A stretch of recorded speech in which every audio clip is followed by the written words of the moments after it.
Welcome from our channel, Content Analysis. Today, we re-unpacking a fascinating and controversial topic inspired by an article originally published in Psychology Today by Mitchell B. Liester. Let's explore the hidden healing power of nicotine not through hype or stigma, but through science, history, and everyday life examples that make this research easier to understand. When most people hear the word nicotine, their minds immediately jump to cigarettes, vaping, addiction, or lung disease. This reaction makes sense because nicotine has been tightly linked to harmful commercial tobacco products in modern life. Think about how warning labels, public health ads, and even conversations with family often frame nicotine as something purely dangerous. However, this narrow view hides an important scientific truth. Nicotine itself is not the same as smoking. Much like how morphine comes from poppies or aspirin originated from tree bark, nicotine is a natural compound that can be harmful in one context and potentially healing in another. Long before modern medicine existed, indigenous cultures in the Americas understood this distinction. Traditional tobacco plants, such as Nicotiana rustica, were treated as sacred medicine rather than recreational substances. Tobacco was used ceremonially, often burned rather than inhaled deeply, and always with intention and restraint. A simple daily life comparison might be the difference between drinking wine solely during a religious ritual versus binge drinking every weekend. The substance is similar, but the mindset, dose, and purpose completely change the outcome. Modern neuroscience is now catching up to this ancient wisdom. Researchers have discovered that nicotine interacts with specific brain receptors called nicotinic acetylcholine receptors, which play a critical role in attention, memory, and learning. To understand this, imagine how your brain feels sharper after a good night's sleep or a cup of coffee. Signals are flowing smoothly, and focus improves.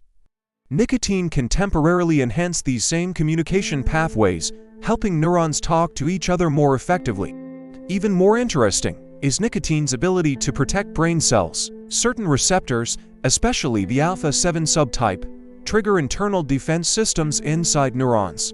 These systems help cells survive stress, toxins, and inflammation. In daily life terms, this is similar to how exercise strengthens your muscles so they are less likely to be injured later. Nicotine, in controlled doses, appears to train brain cells to become more resilient. This protective effect becomes especially important when we look at neurodegenerative diseases like Parkinson's disease.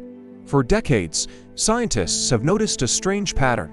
People who smoke are statistically less likely to develop Parkinson's, while smoking itself is extremely harmful. This observation pushed researchers to isolate nicotine as a possible protective factor. In lab studies, nicotine has been shown to shield dopamine-producing neurons, the very cells that deteriorate in Parkinson's. Think of it like rust-proof coating on metal. It doesn't stop aging entirely, but it slows down the damage. Nicotine's benefits may also extend to memory and cognition, especially in conditions like Alzheimer's disease or mild cognitive impairment. As Alzheimer's progresses, the brain loses nicotinic receptors, which contributes to memory loss and confusion. Nicotine patches, used under medical supervision, have been shown to modestly improve attention and memory.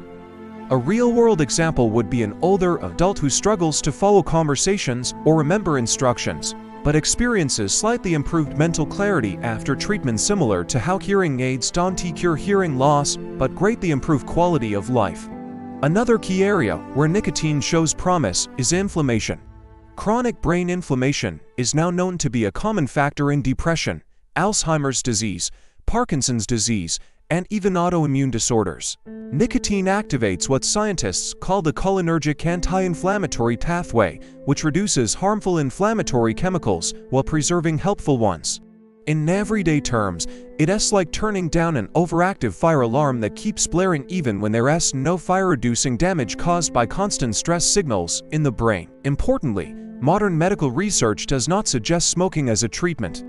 Instead, scientists are exploring safer delivery methods such as nicotine patches, which provide controlled doses without toxic smoke. These patches are already widely used for smoking cessation, and studies show that pure nicotine, when properly administered, has relatively mild side effects like nausea or sleep disturbance.